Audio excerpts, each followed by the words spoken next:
In the humid summer of 1847, 13 members of the prominent Beauregard family died within hours of each other in their Garden District mansion in New Orleans. The official records, buried deep in the Louisiana State Archives, list the cause as sudden fever. But the hastily scribbled notes in the margins tell a different story. Dr.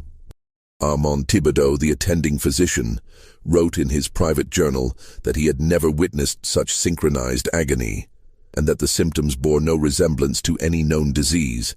The victims' fingernails had turned black, their tongues swollen purple, and their final screams echoed through the mansion's halls until dawn.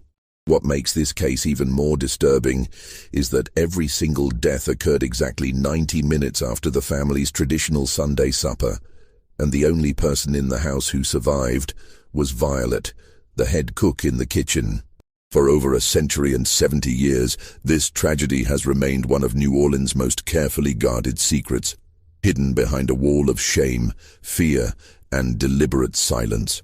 But tonight, we're going to uncover the truth about what really happened in that kitchen and why an entire bloodline disappeared in a single evening.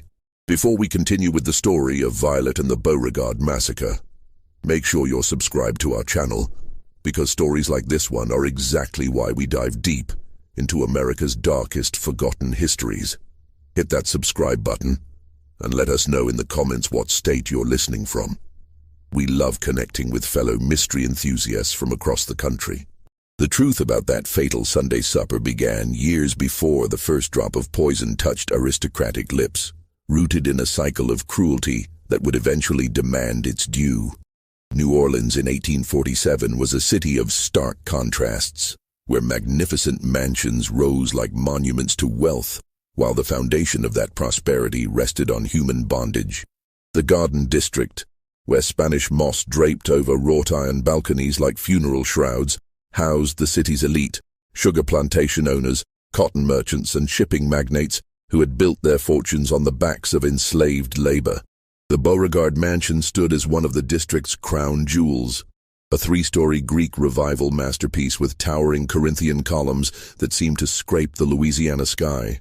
Octave Beauregard had inherited both the house and the family's vast sugar plantation from his father, along with a reputation for being what polite society called a strict disciplinarian, and what his slaves knew as something far more sinister.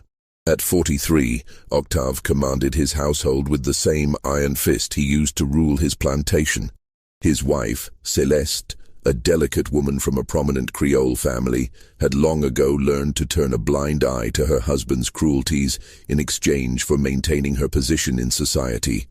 Their 4 children, Etienne, 19, Margot, 17, Philippe, 15, and little Amélie, just 8, had been raised to view the enslaved people around them as property, no different from the fine china or silver candlesticks that adorned their dining room. The mansion housed not just the immediate family, but also Octave's younger brother Auguste and his wife Lucille, with their twin sons, Henri and Louis, both 14. Auguste served as overseer of the plantation's business affairs in the city, while Lucille fancied herself a patron of the arts, hosting elaborate salons for New Orleans' cultural elite. Completing the household were Octave's elderly mother, Grandmère Beauregard, who at 78 still wielded considerable influence over family decisions, and Celeste's spinster sister, Tante Félicité, whose sharp tongue and sharper eyes missed nothing that transpired within the mansion's walls. In this world of privilege and power lived 26 enslaved souls, each bearing the invisible scars of their bondage, but none bore heavier scars than Violet.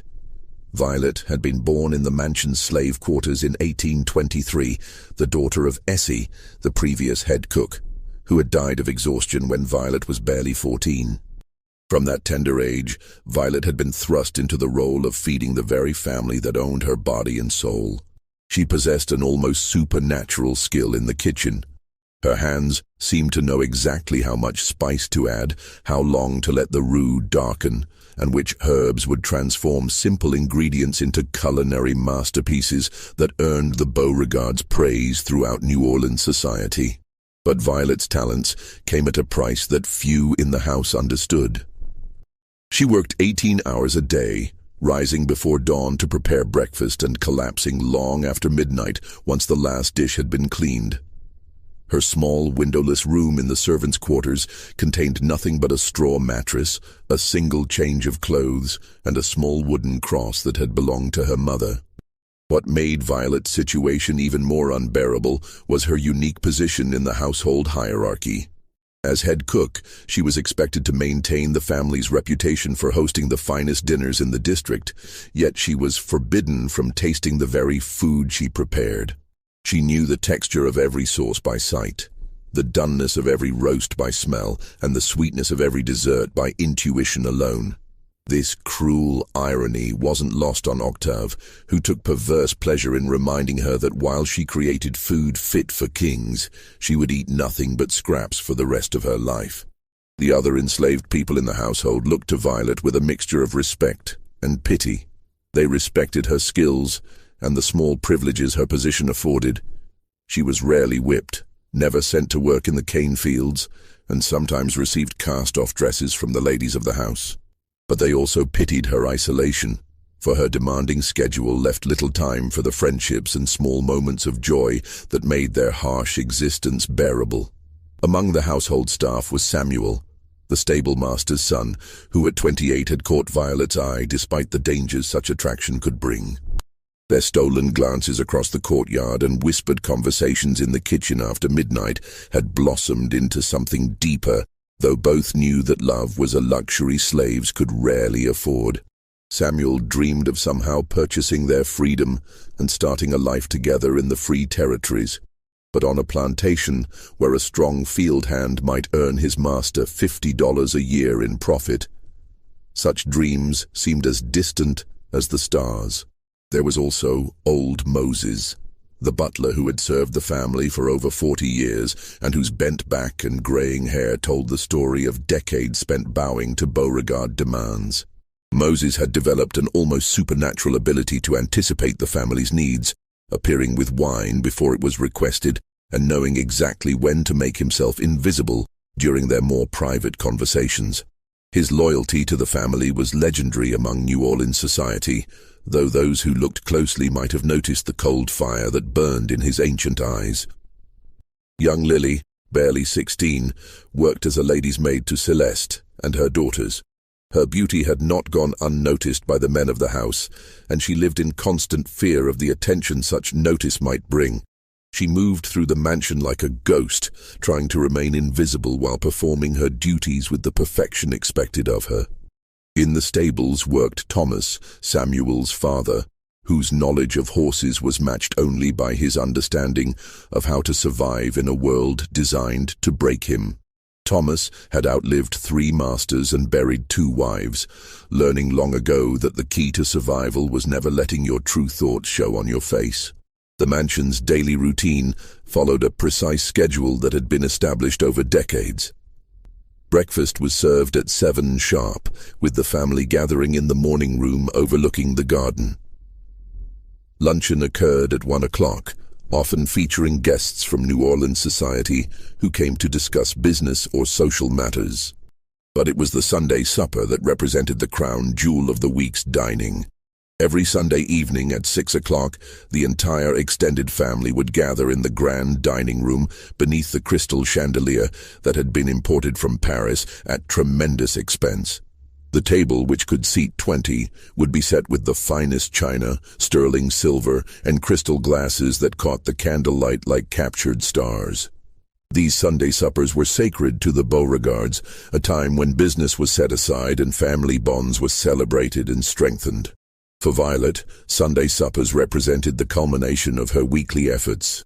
She would begin preparing on Friday, selecting the finest ingredients from the French market, planning a menu that would showcase her skills while honoring the family's Creole heritage.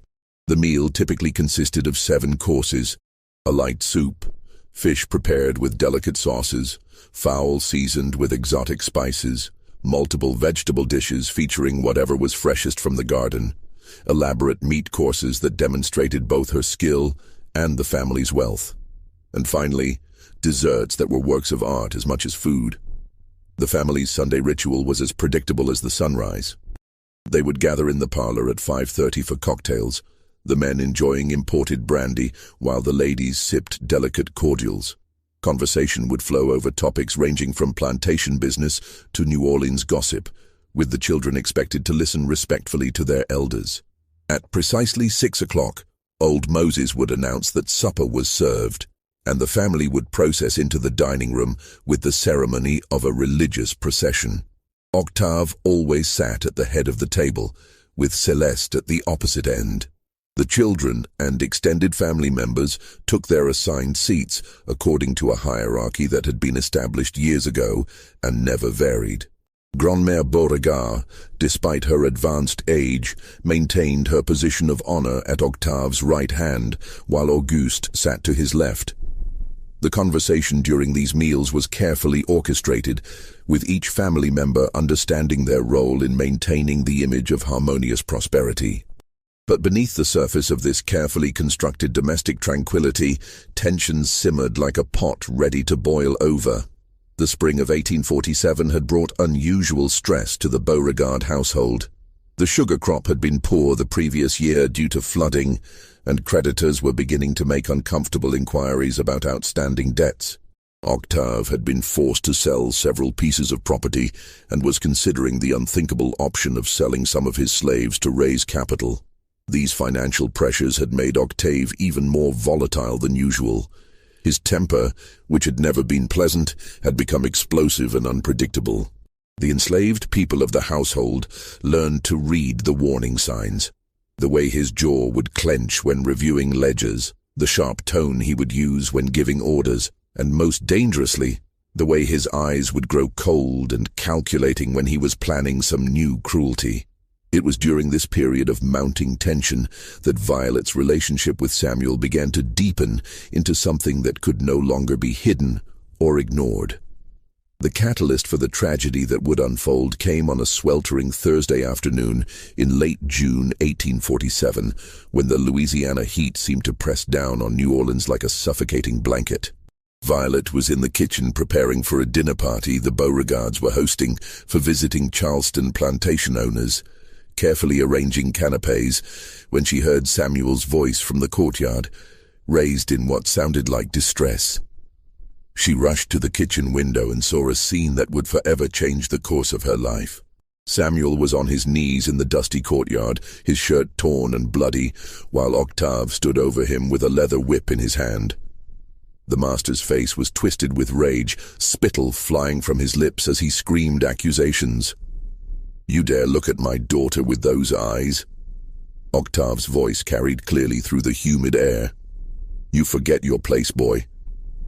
Violet's blood turned to ice as she realized what had happened.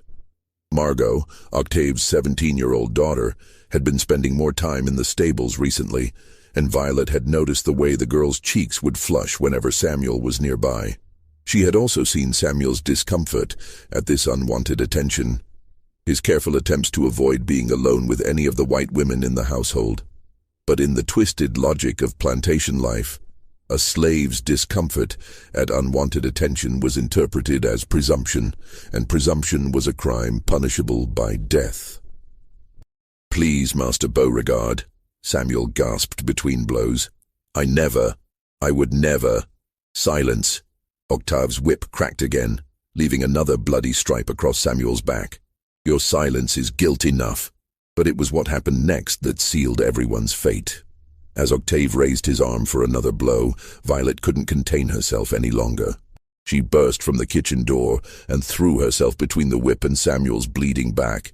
"Please, Master Octave," she cried. "Samuel done nothing wrong. He's a good man. He works hard. The words died in her throat as Octave's face turned toward her, his expression shifting from rage to something far more dangerous, cold, calculating fury.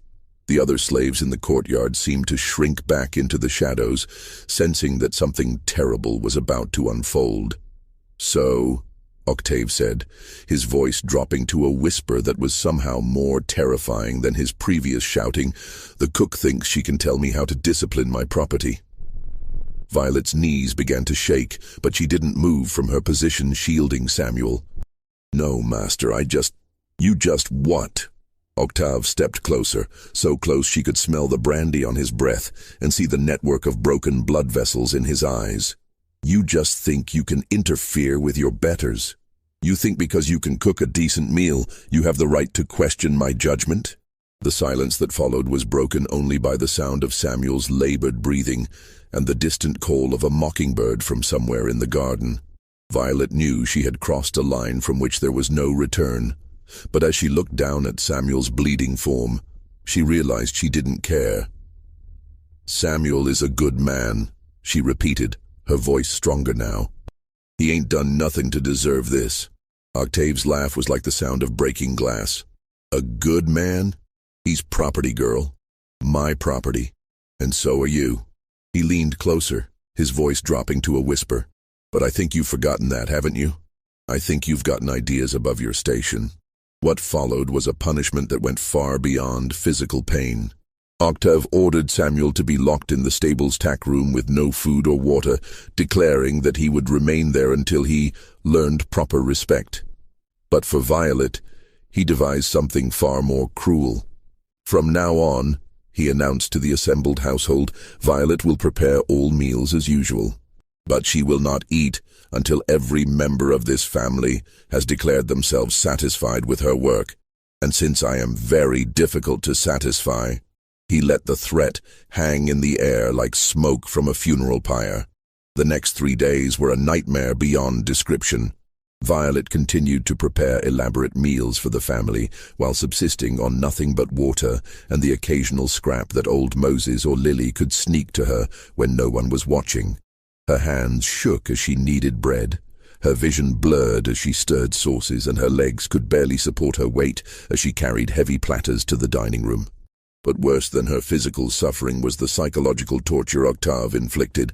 He would find fault with every dish. The soup was too salty, the meat too tough, the vegetables overcooked, and each criticism meant another day without food. He took visible pleasure in describing the flavors and textures of each dish while she stood in the corner of the dining room, forced to watch him eat the food she had prepared but could not taste. On the second day of her punishment, Samuel managed to escape from the tack room, driven by desperation and concern for Violet. He made it as far as the kitchen before Octave's men caught him. The beating that followed was savage enough that Dr. Thibodeau had to be called to ensure Samuel wouldn't die before Octave was finished with him.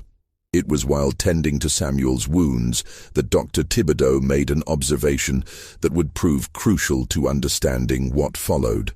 As he cleaned Samuel's injuries, he noticed that Violet was hovering nearby, her face gaunt from hunger, but her eyes burning with an intensity that made him uncomfortable. "That girl," he told his wife later that evening, "has the look of someone who has been pushed past the breaking point. I've seen it before in slaves who have been driven too far. It's a dangerous look, Doctor." Thibodeau was a man who understood the delicate balance that held plantation society together. Born into a family of modest means, he had worked his way up to become one of New Orleans' most respected physicians, serving both the wealthy plantation families and, when his conscience demanded it, providing secret medical care to slaves whose masters would rather let them die than pay for treatment. He had seen enough cruelty over the years to understand its effects on the human soul. He knew that most people, when pushed beyond their limits, would simply break. They would become hollow shells, going through the motions of life without really living. But some, a dangerous few, would transform their suffering into something harder and more focused. These were the ones who would smile while planning revenge, who would wait patiently for the perfect moment to strike back. As he looked at Violet that day, tending to Samuel's wounds with hands that should have been trembling with exhaustion, but were instead steady with purpose, Dr. Thibodeau recognized the signs. He made a mental note to warn Octave that his cruelty was creating a dangerous situation. But like many such good intentions, it was something he kept meaning to do until it was too late. On the third day of her punishment, something inside Violet died, and something else was born. As she stood in the dining room watching Octave savor a piece of her famous praline bread pudding, describing its flavors with theatrical enthusiasm while she swayed on her feet from hunger, a cold clarity settled over her mind like fog rolling in from the Mississippi. She began to notice things she had never paid attention to before. The way Octave's hand shook slightly when he was nervous, indicating that his financial troubles were worse than the family let on. The way Celeste's eyes would dart to the brandy decanter when she thought no one was looking, suggesting that the lady of the house was developing a dependency on alcohol to cope with her life. The way young Philippe would steal glances at Lily when he thought his parents weren't watching. A look that made Violet's stomach turn with its implications. But most importantly, she began to pay attention to the family's routines, their preferences, their habits. She noticed that Grandmère Beauregard always took her medicine exactly 30 minutes before meals. She observed that Auguste had a nervous habit of checking his pocket watch precisely every 15 minutes during dinner. She saw that little Amélie always ate her vegetables first, saving her favorite parts of the meal for last. These observations, which had once been simply part of her job as a cook, now took on a different significance. She began to see the family not as her oppressors, but as a puzzle to be solved, a problem that required the right solution. It was on that third night, as she finally collapsed on her straw mattress after Octave had grudgingly declared himself marginally satisfied with her evening meal, that Violet made the decision that would seal all their fates. She would continue to serve the Beauregard family with the same skill and dedication she had always shown, but she would serve them in a way they would never forget. The plan that began to form in her mind was not born of sudden rage or desperate impulse. It was crafted with the same careful attention to detail that she brought to her finest meals, seasoned with the patient wisdom she had learned from years of observing the family's habits and preferences. She would wait for the perfect moment, and when that moment came, she would serve the Beauregard family a meal they would remember for eternity. As July blazed into existence with temperatures that seemed to melt the very air, Violet's outward behavior returned to what the family considered normal. She resumed her duties with quiet efficiency, her face a mask of proper servitude that gave no hint of the calculations taking place behind her dark eyes. To the casual observer, it appeared that Octave's punishment had achieved its intended effect. His rebellious cook had been broken and returned to her proper place in the household hierarchy. But those who knew Violet well began to notice subtle changes. Old Moses, whose decades of survival had taught him to read people like weather signs, observed that Violet's movements had acquired a different quality. Where once she had worked with the fluid grace of someone who loved her craft, now she moved with the mechanical precision of clockwork. Her famous intuition in the kitchen, the ability to taste a sauce with her eyes or know exactly when bread was ready by the sound of the oven, seemed to have sharpened into something almost supernatural. Samuel, still recovering from his beating in the slave quarters, watched Violet with growing concern during their stolen moments together. The woman he had fallen in love with had possessed a warmth that could melt butter and a laugh that could chase away the darkest sorrows. The woman who now visited him in the pre-dawn darkness seemed carved from different material entirely. Her touch was still gentle when she cleaned his wounds, but her eyes held a coldness that reminded him uncomfortably of the way snakes looked at their prey just before striking. "Violet," he whispered one morning as she prepared to return to the kitchen. "You're scaring me, girl. What's going on in that head of yours?" She paused at the door, her silhouette framed against the pale morning light filtering through the quarter's single window. When she turned back to look at him, Samuel saw something in her face that made his blood run cold. "I'm going to take care of everything," she said quietly. "You don't need to worry anymore." "What do you mean, take care of everything?" But she was already gone, leaving Samuel with the terrible certainty that the woman he loved was planning something that would destroy them all. The changes in Violet's behavior were subtle enough that the Beauregard family remained oblivious to them. If anything, they were pleased with what they saw as the positive effects of Octave's discipline. Violet's meals had always been exceptional, but now they seemed to reach new heights of culinary artistry. Her presentations became more elaborate, her flavor combinations more sophisticated, and her attention to detail almost obsessive in its perfection. What the family didn't realize was that Violet had begun conducting a different kind of research. During her daily trips to the French market, she made stops that had nothing to do with food preparation. She began visiting the herb vendors and medicine women who operated in the shadows of New Orleans' official commerce, asking questions about plants and their properties that might have seemed innocent to a casual observer but carried much darker implications. New Orleans in 1847 was a city where the boundaries between medicine and magic, between healing and harm, were often blurred. The influence of African traditions, Caribbean voodoo practices, and Native American plant knowledge had created an underground network of healers and practitioners who understood the dual nature of many natural substances. What could cure in small doses could kill in larger ones, and what could heal the body might also poison it, depending on the knowledge and intentions of the person doing the mixing.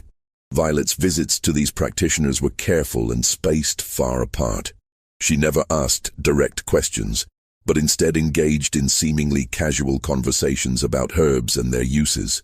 She learned which plants could cause stomach pain that might be mistaken for food poisoning, which mushrooms could induce symptoms that resembled sudden fever, and most importantly, which combinations of natural substances could produce effects that would puzzle even experienced doctors. Her most valuable source of information came from an unlikely friendship she developed with Mama Brigitte, an elderly Creole woman who sold herbs and remedies at a stall in the deepest corner of the French market. Mama Brigitte was rumored to be over 90 years old, though her exact age was a mystery that seemed to deepen rather than resolve with time. She had been born free in Haiti before the Great Revolution, and her knowledge of plants and their properties was legendary among those who knew where to look for such wisdom. Mama Brigitte never asked why a kitchen slave was so interested in learning about the medicinal properties of various herbs and roots. Perhaps she sensed the desperation beneath Violet's careful questions, or perhaps she simply understood that knowledge was a form of power that should not be denied to those who needed it most. Whatever her reasons, she began to share information that no respectable apothecary would ever discuss with a slave. "This root here," she would say, holding up a gnarled piece of what looked like tree bark. "It good for stomach troubles in small amounts, but you use too much, and it cause problems the other way. Make a person very sick, very quick." Violet absorbed this information like a sponge, filing away every detail for future reference. She learned about plants that could cause respiratory distress, herbs that could affect heart rhythm, and mushrooms that could produce neurological symptoms that might easily be mistaken for apoplexy or sudden fever. But perhaps most valuable of all, she learned about timing and dosage. Mama Brigitte explained how the human body processed different substances, how long it took for various poisons to take effect, and how to calculate dosages based on body weight and constitution. This knowledge transformed Violet's understanding of her craft. She began to see cooking not just as a way to nourish bodies, but as a means to control them. As summer progressed, Violet began conducting small experiments that went completely unnoticed by the household. She would add tiny amounts of various herbs to different dishes, carefully observing the family's reactions. A pinch of one root might cause Auguste to complain of mild indigestion. A small amount of another herb might make young Philippe feel slightly nauseous after dinner. These experiments taught her about individual tolerances, sensitivities, and reactions that would prove crucial to her ultimate plan. The family, of course, attributed any minor digestive issues to the heat and humidity of the Louisiana summer. When Celeste complained of occasional stomach upset, Dr. Thibodeau prescribed a mild tonic and advised her to avoid rich foods during the hottest part of the day. When little Amélie seemed listless after a few meals, it was chalked up to the natural effects of the oppressive heat on a child's constitution. Meanwhile, Violet's relationship with the other slaves began to change in ways that reflected her growing isolation and single-minded focus. She had always been somewhat apart from the rest of the household staff due to her demanding position and long hours. But now she began to withdraw even from those few friendships that had sustained her through the darkest periods of her servitude. Lily, who had often sought Violet's advice and comfort during her most difficult moments, found her approaches met with polite but distant responses. Old Moses, who had served as something of a father figure to Violet since her mother's death, noticed that their conversations became increasingly superficial and brief. Even Thomas, Samuel's father, began to feel uncomfortable around Violet, sensing something in her demeanor that reminded him of dangerous dogs he had known. Quiet and controlled on the surface, but coiled and ready to strike. The only person who seemed to have any insight into Violet's true state of mind was Samuel, and even he was kept at arm's length as she focused more and more intensively on her preparations. During their rare moments together, he would try to draw her out, to understand what was happening behind her increasingly impenetrable facade. "You're changing, Violet," he told her one night in August as they sat in the small garden behind the slave quarters, speaking in whispers to avoid detection. "You're becoming someone I don't recognize." Violet looked up at the stars, barely visible through the oppressive humidity, and sighed. For a moment, her mask slipped, and Samuel saw a glimpse of the pain and rage she had been carrying alone for so many weeks. "They took everything from me," she said quietly. "My mama, my childhood, my freedom. And when I finally found something worth caring about, when I found you, they took that too. They beat you like an animal and made me watch. They starved me and made it into entertainment." Samuel reached for her hand, but she pulled away. "That don't mean you got to become like them." "I'm not becoming like them," Violet replied, and the coldness in her voice made Samuel's skin crawl. "They destroy because they enjoy it. I'm going to destroy because it's necessary." "What are you planning, Violet? What are you going to do?" She looked at him for a long moment, and Samuel saw something in her eyes that he had never seen before, a kind of peace that was somehow more terrifying than any rage could have been. "I'm going to serve them exactly what they deserve," she said. "Nothing more, nothing less." As summer began its slow transition into fall, Violet's preparations entered their final phase.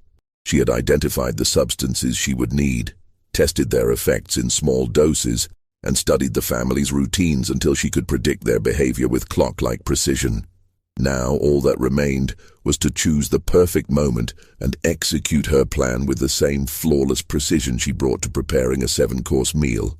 The opportunity she had been waiting for presented itself in late September when Octave announced that the family would be hosting a grand Sunday supper to celebrate the successful harvest of their sugar crop. The meal would mark not just the end of the growing season, but also Octave's triumph over the financial difficulties that had plagued him throughout the year. Creditors had been paid, debts satisfied, and the plantation was once again on solid financial footing. It would be, Octave declared, a feast to remember. As September's heat began to ease into the more bearable warmth of early fall, the Beauregard mansion buzzed with preparations for what Octave had declared would be the finest Sunday supper New Orleans has ever witnessed.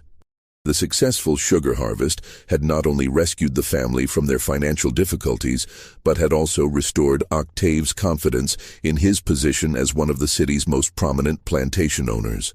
The guest list for this celebration read like a who's who of Louisiana society. Judge Honoré Dufresne and his wife would attend, along with banker Edouard Blanchard and the influential merchant Alcée Boudreau. The Reverend Father Antoine Marigny would bless the meal, while Dr. Armand Thibodeau would be present both as family physician and as one of Octave's oldest friends.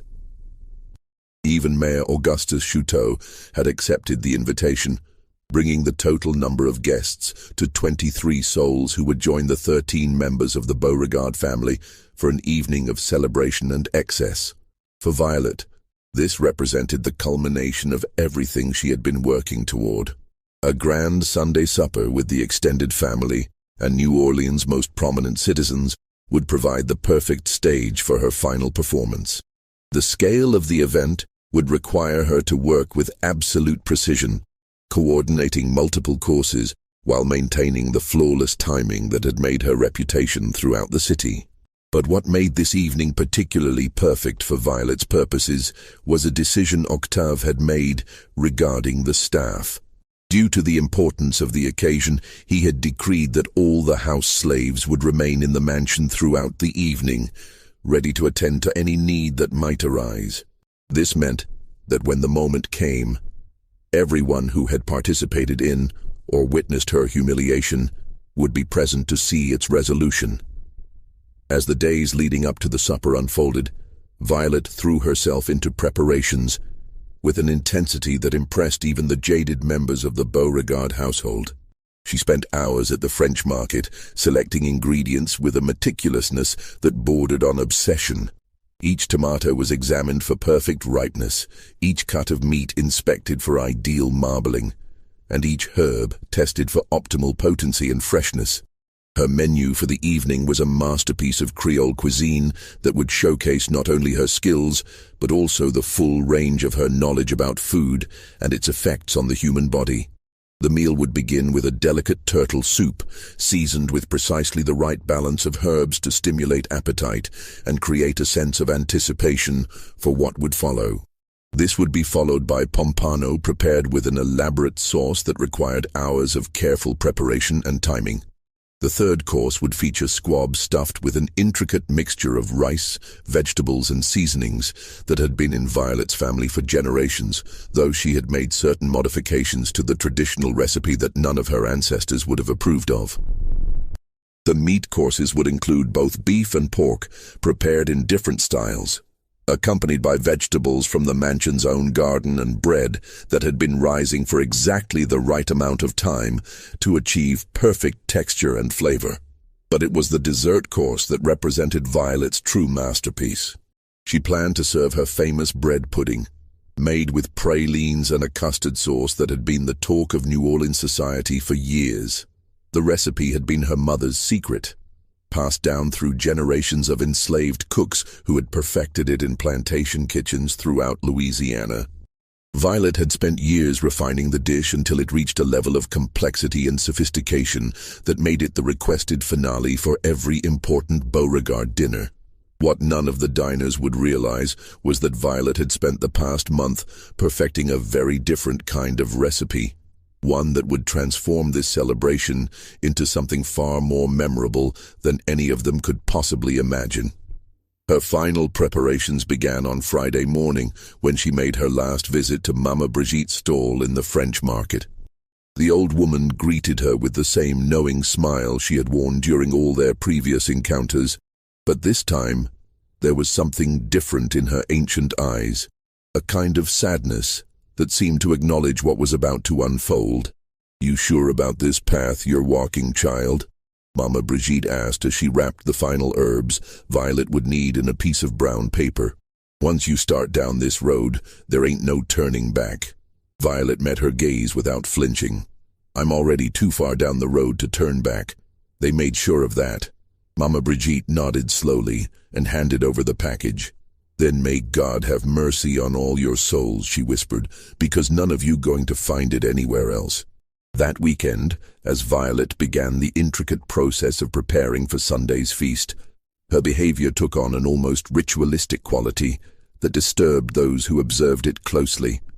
She moved through the kitchen with the precision of a clockmaker assembling the most delicate timepiece, each action calculated and deliberate. Her usual practice of humming while she worked had ceased entirely, replaced by a silence that seemed to fill the kitchen like fog. Samuel, still recovering from his injuries but now able to move around the plantation with limited mobility, found excuses to visit the kitchen throughout the weekend. What he saw there filled him with a dread he couldn't quite articulate. Violet worked with mechanical precision, her face expressionless as she prepared components of the meal with a kind of cold artistry that bore no resemblance to the joy she had once taken in cooking. On Saturday evening, as Violet finished the preliminary preparations for the next day's feast, Samuel finally confronted her directly. He waited until the kitchen was empty except for the two of them, then approached her as she stood cleaning her knives with obsessive thoroughness. "Violet, I'm begging you," he said, his voice barely above a whisper. "Whatever you're planning, don't do it. We can find another way." She didn't look up from her work, but her hands stilled on the blade she was polishing. Another way to what, Samuel? To get free. To get justice. To... justice. She finally raised her eyes to meet his, and Samuel saw something in them that made him step backward involuntarily. You think there's justice for people like us? You think if we just wait long enough, pray hard enough, work hard enough, someone's going to come along and set things right? I think if you do what you're planning, you're going to destroy yourself along with them. Violet set down her knife and turned to face him fully. I've already been destroyed, Samuel. What's left is just deciding whether I'm going to die alone or take them with me. And what about me? What about us? What? For the first time in weeks, Samuel saw a flicker of the woman he had fallen in love with cross Violet's face. But it was gone so quickly, he might have imagined it. If you really love me, she said quietly, you'll find a way to not be here tomorrow night. Samuel stared at her for a long moment, understanding finally dawning in his eyes. Dear God, Violet, what have you done? But she had already turned back to her work, and Samuel knew that any chance he might have had to change her mind had passed weeks ago, in a dusty courtyard under a blazing sun, when a whip had fallen across his back, and something inside the woman he loved had died forever. Sunday, October 3rd, 1847, dawned clear and cool, with the first hint of autumn in the air that made New Orleans residents grateful for the end of another brutal summer. The Beauregard mansion came alive before sunrise, as the household staff prepared for what everyone understood would be the social event of the season. Violet rose before dawn, as she had every day for the past 10 years, but this morning held a significance that went far beyond routine. As she dressed in the clean white apron and head wrap that were the uniform of her position, she caught sight of herself in the small piece of broken mirror that served as her only vanity. The face that looked back at her seemed to belong to a stranger, hollow-cheeked from the weight she had lost during her punishment, with eyes that held a kind of terrible calm. She spent a moment studying her reflection, memorizing the face of the woman she had been, before turning away to begin the most important day's work of her life. The kitchen became a symphony of controlled chaos as Violet orchestrated the preparation of the most elaborate meal she had ever attempted. But unlike previous grand dinners, where she had worked alongside other kitchen staff, today she insisted on handling the most crucial elements entirely alone. She prepared the sauces in solitude, mixed the seasonings without assistance, and guarded her workspace with a jealousy that surprised even herself. Old Moses, whose duties as butler required him to coordinate between the kitchen and dining room, noticed that Violet seemed to have developed an almost supernatural awareness of everyone's location in the house. She would pause in her work whenever footsteps approached, and several times he caught her listening intently to conversations in other rooms, as if she were tracking the movements of every person in the mansion. Girl's got ears like a cat today, he muttered to Lily as they polished silver in the pantry, acting stranger than I've ever seen her act. Lily, whose own nerves were stretched thin by the pressure of serving such important guests, nodded absently. She'd been acting strange for weeks now, ever since Master Octave punished her and Samuel. What neither of them realized was that Violet's heightened awareness served a very specific purpose. She had spent months learning the family's routines and habits, but today she needed to track their precise locations and activities to ensure that her timing would be perfect. Every element of her plan depended on synchronization that would make a Swiss clockmaker proud. As the morning progressed, the mansion filled with the sounds and smells of preparation. Fresh flowers were arranged in every room. Crystal was polished to a shine that seemed to capture and multiply candlelight, and the dining room table was set with a precision that bordered on the mathematical. The Beauregard family's finest china, imported from Limoges at tremendous expense, gleamed against Irish linen tablecloths, while sterling silver utensils caught the light from the chandelier like scattered stars. Around noon, the family members began their own preparations for the evening's festivities. Celeste spent hours with Lily, arranging her hair in an elaborate style that required dozens of pins and a liberal application of pomade. Grand-mère Beauregard, despite her advanced age, insisted on wearing her finest black silk dress and the emerald jewelry that had been in the family for 3 generations. The men of the family gathered in Octave's study to sample the imported brandy that would be served after dinner, their conversation ranging from the success of the sugar harvest to speculation about the political situation in Washington. Auguste, flushed with pride over the plantation's financial recovery, was in particularly good spirits, regaling the others with stories of his shrewd business negotiations. Young Philippe and the twin sons Henri and Louis had been given new suits for the occasion, while little Amélie was dressed in a white organdy dress that made her look like a small angel. The children had been strictly instructed on their behavior for the evening. They were to be seen and admired, but were to speak only when spoken to, and were never to interrupt adult conversation.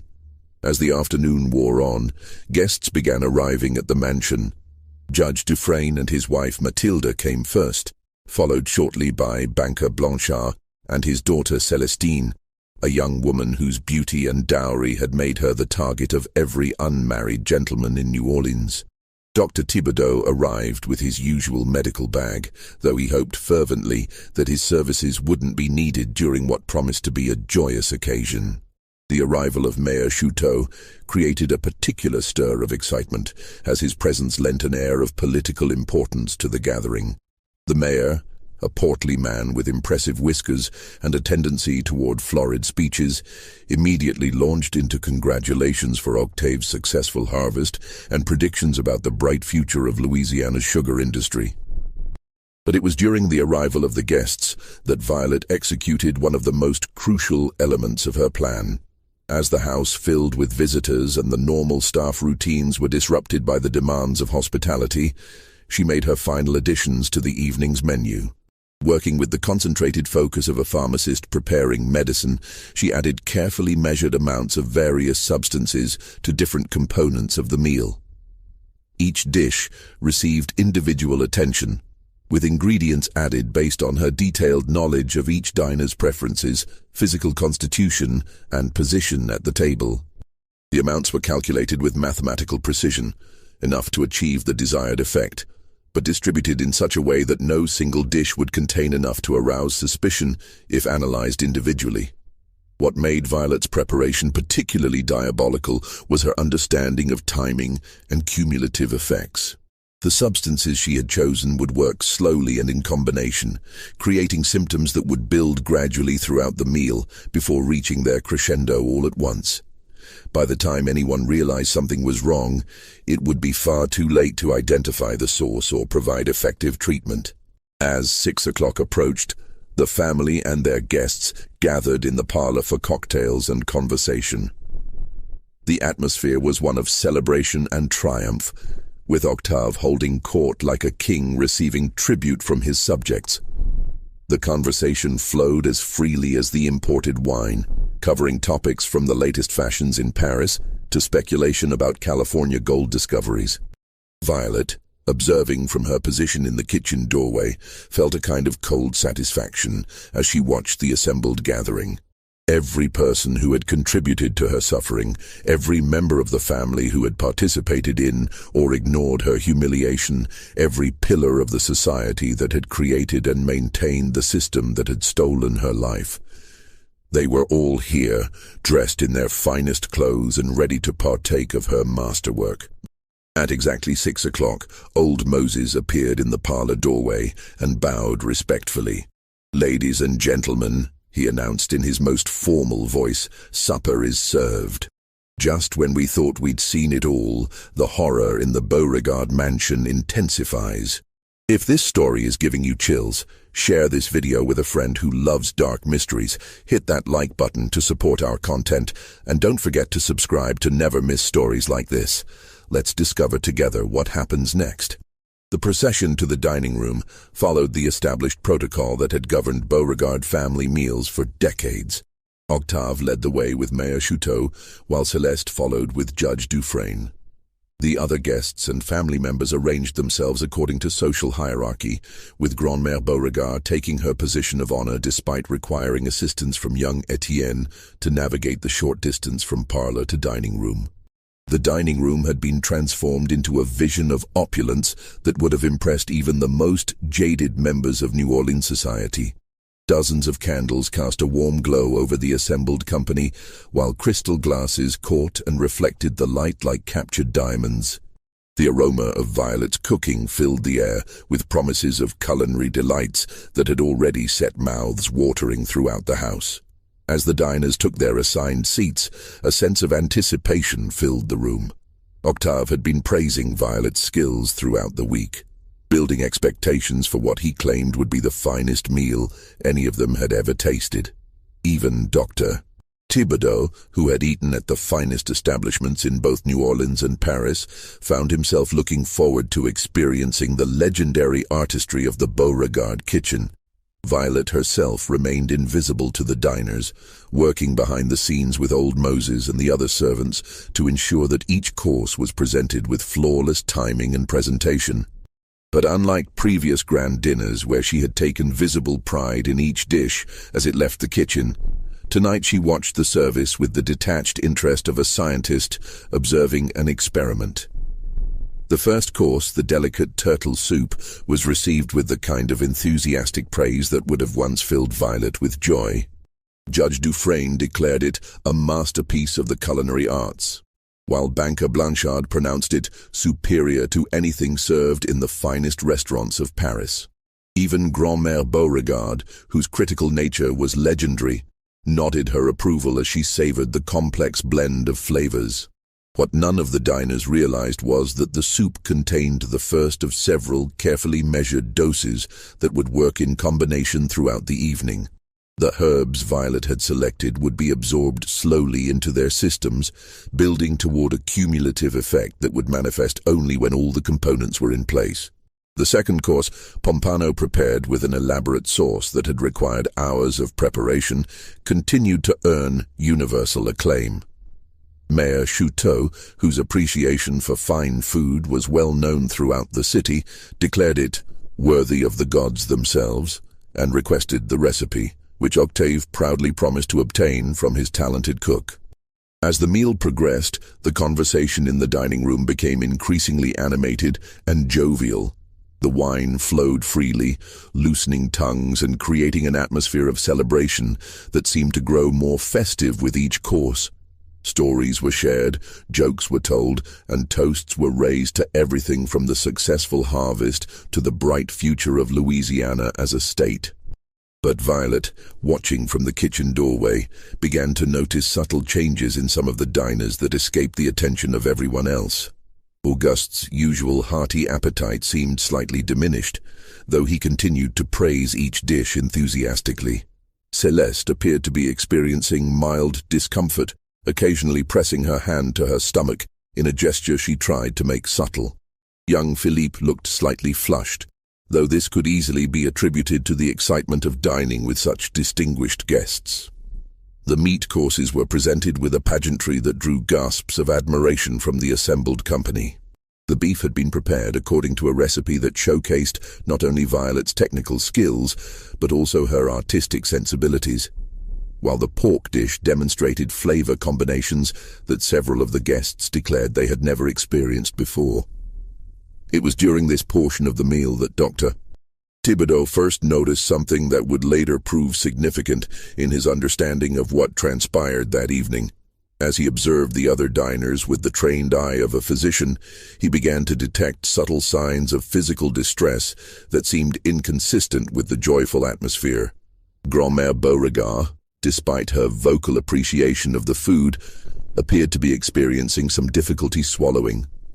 Her grandson Henri was perspiring more heavily than the warm evening would warrant. Banker Blanchard's usual animated conversation style seemed to require more effort than normal, as if he were fighting some kind of fatigue. But these observations were fleeting and easily dismissed in the context of a rich meal served on a warm evening to people who had been celebrating for hours. Dr. Thibodeau made mental notes, but saw no cause for immediate concern, particularly given the universal enthusiasm for each course as it was presented. The dessert course represented Violet's true masterpiece, not just of culinary art, but of her more sinister craft as well. The bread pudding was prepared exactly as her mother had taught her, with pralines that had been cooked to perfect caramelization and a custard sauce that achieved a consistency that seemed almost impossible to achieve. But hidden within this triumph of traditional Creole cooking was the final component of Violet's deadly recipe. As the dessert was served, accompanied by coffee and after-dinner cordials, the praise reached almost ridiculous heights. Mayor Chouteau declared that he would have to revise his opinion of what constituted the finest dessert in Louisiana, while Judge Dufresne suggested that Violet's talents were wasted in a private household and that she should be cooking for royalty. Octave basked in the reflected glory of his cook's abilities, accepting congratulations as if he himself had created the magnificent meal. He raised his glass in a toast to the finest cook in all of Louisiana, whose talents have made this evening a triumph that will be remembered for years to come. If he had only known how prophetic those words would prove to be. As the meal concluded and the diners settled back in their chairs, with the satisfied exhaustion that comes from consuming a truly memorable feast, the first unmistakable signs of distress began to manifest. Auguste, who had been regaling the table with amusing stories just moments before, suddenly stopped mid-sentence and pressed his hand to his throat, his face contorting in an expression of confusion and pain. "I feel," he began, but the words seemed to catch in his throat like thorns. Celeste, who had been fanning herself delicately with her silk fan, suddenly dropped it as her hands began to tremble uncontrollably. The color drained from her face, leaving her complexion the color of old parchment. "Something's wrong," Dr. Thibodeau said, rising from his chair with the sudden alertness of a man whose medical training had just been activated by an emergency. But even as he spoke, he felt his own stomach lurching in a way that had nothing to do with overeating. Within minutes, the elegant dining room had transformed into a scene of chaos and horror. One by one, the diners began experiencing symptoms that progressed with terrifying rapidity. What had begun as mild discomfort escalated quickly into severe abdominal pain, accompanied by nausea, difficulty breathing, and a burning sensation that seemed to spread through their bodies like wildfire. Grand-Mère Beauregard was the first to collapse, her aged body unable to withstand the assault of the substances coursing through her system. She fell from her chair with a crash that shattered the crystal water glass in front of her, sending shards across the mahogany table like deadly snowflakes. Young Amélie, her white organdy dress now stained with perspiration and worse, began crying for her mother with a voice that grew progressively weaker as the poison did its work. Her small body, with its faster metabolism, processed the deadly substances more quickly than the adults, making her suffering both more intense and mercifully briefer. Mayor Chouteau, his political dignity forgotten in the face of mortal agony, crawled across the dining room floor toward the door, leaving a trail of vomit behind him as his body attempted futilely to purge itself of the substances that were systematically shutting down his organs. Dr. Thibodeau, even as his own vision began to blur and his hands shook uncontrollably, attempted to provide medical assistance to the other victims. But his training had never prepared him for anything like this. A mass poisoning that affected multiple body systems simultaneously and seemed designed to overwhelm every natural defense the human body possessed. "Get help," he managed to gasp to old Moses, who stood in the doorway frozen with shock at the scene unfolding before him. Send for... But the words died in his throat as another wave of agony doubled him over, and he realized with the clear-headed certainty that sometimes comes in moments of extreme crisis that help would arrive too late for any of them. In the kitchen, Violet stood perfectly still, listening to the sounds of chaos and death emanating from the dining room. Her face remained expressionless, but tears ran down her cheeks in steady streams, not tears of regret, but tears of release, as if a pressure that had been building inside her for months was finally finding its outlet. Samuel found her there, standing like a statue in the middle of the kitchen she had ruled for so many years. He had tried to follow her advice to absent himself from the plantation that evening, but his love for her had made it impossible to leave. Now, Hearing the screams and seeing her tears, he understood the full magnitude of what she had done. "Violet," he whispered, reaching toward her with hands that shook not from poison, but from grief. "What have you done?" She turned toward him, and for the first time in weeks, he saw something in her eyes that resembled the woman he had fallen in love with. But it was a resemblance only. The woman he had known was gone forever, replaced by someone who had been transformed by suffering into an instrument of justice as terrible and final as the grave itself. "I served them exactly what they deserved," she said quietly, her voice barely audible above the diminishing sounds from the dining room. Nothing more, nothing less. By midnight, the Beauregard mansion had fallen silent, except for the whispered prayers of the surviving slaves and the scratch of Dr. Thibodeau's pen as he struggled to complete the death certificates required by law. His own survival remained a mystery that would puzzle him for the rest of his life. Perhaps his smaller portion sizes, due to his naturally modest appetite, had saved him, or perhaps his body's years of exposure to various medicines had given him some resistance to the deadly cocktail Violet had prepared.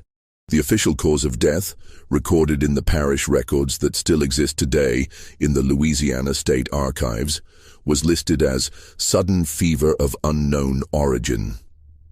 Dr. Thibodeau knew this was not accurate, but he also understood that the truth would serve no one.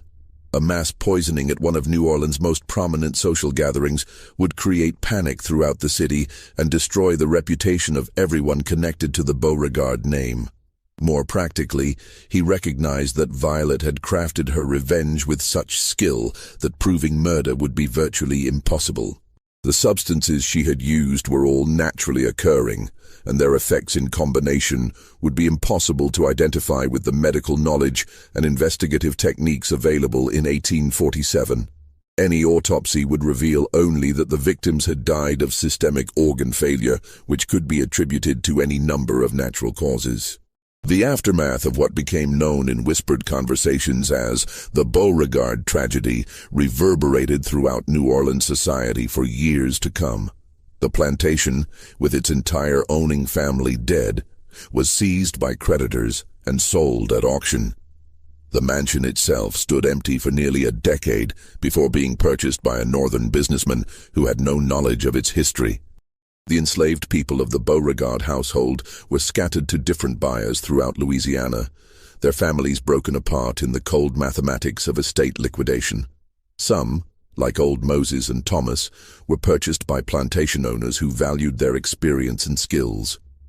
Others, particularly the younger ones like Lily, disappeared into the vast network of human trafficking that supplied labor to sugar plantations throughout the South. Samuel survived long enough to be sold to a cotton plantation in Mississippi, where he died 2 years later in an accident that may or may not have been truly accidental. Those who knew him said that he never recovered from the trauma of that October evening, and that he seemed to welcome death when it finally came for him. Violet herself vanished completely from the historical record after that night. Some accounts suggest that she was sold to a plantation in the remote parishes of Louisiana, where she died in obscurity within a few years. Others claim that she escaped during the chaos following the discovery of the bodies and made her way to freedom in the northern states or Canada. But the most persistent legend, whispered among the Creole communities of New Orleans for generations, held that Violet was never caught or sold because she had simply walked away from the plantation that night and disappeared into the shadows of the French Quarter. According to this version of events, she survived by using her extraordinary cooking skills to feed the poorest members of New Orleans society, living under an assumed name and finding a kind of redemption through service to those who needed help most. Dr. Thibodeau, who carried the secret of what he had witnessed for the rest of his life, left behind a private journal that was discovered by his descendants more than a century later. In it, he recorded his observations about that terrible evening and his growing understanding of how the crime had been committed. His notes reveal a deep admiration for the precision and skill with which Violet had planned and executed her revenge, even as he struggled with the moral implications of what she had done. She was not a killer by nature. he wrote in one entry dated several months after the tragedy. She was a woman driven to become something she had never wanted to be by circumstances that would have broken most people long before they reached her breaking point. If there is guilt to be assigned in this matter, it must be shared by all of us who participated in or tolerated the system that created such desperation. The Beauregard mansion, when it was finally occupied again in the late 1850s, became the site of numerous unexplained incidents that locals attributed to supernatural causes.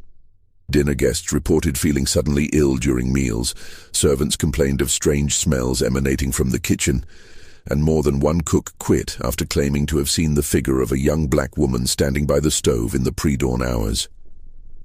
These stories, combined with the persistent rumors about the real cause of the Beauregard family's demise, contributed to the mansion's reputation as one of New Orleans' most haunted houses. The building changed hands frequently over the following decades, with few owners remaining for more than a year or two before selling and moving elsewhere. During the Civil War, the mansion was briefly occupied by Union forces and later served as a temporary hospital for wounded soldiers. Military records from this period include several reports of patients experiencing mysterious illnesses that seem to have no medical explanation, leading to speculation that whatever had caused the original tragedy continued to affect those who entered the house. In the 1880s, the mansion was purchased by a historical society that intended to preserve it as an example of antebellum architecture. However, their efforts were frustrated by a series of accidents and setbacks that ultimately forced them to abandon the project. The building was finally demolished in 1894, with local newspapers reporting that the demolition crew found the kitchen to be in remarkably good condition despite decades of neglect, as if it had been preserved by some unknown force. The lot where the mansion once stood remained empty for many years, before being developed into a small park that exists to this day. Local residents still report unusual incidents in the area, sudden illnesses during community gatherings, the smell of cooking food when no kitchens are nearby, and occasional sightings of a young black woman in antebellum dress walking through the park in the early morning hours. But perhaps the most lasting legacy of Violet's story lies not in ghost tales or supernatural speculation, but in the way it illustrates the human capacity for both cruelty and resistance. The system of slavery that created the conditions for this tragedy was built on the assumption that human beings could be reduced to property, that their suffering could be ignored, and that their humanity could be denied indefinitely without consequence. Violet's story serves as a stark reminder that such assumptions were not only morally wrong, but also dangerously naive.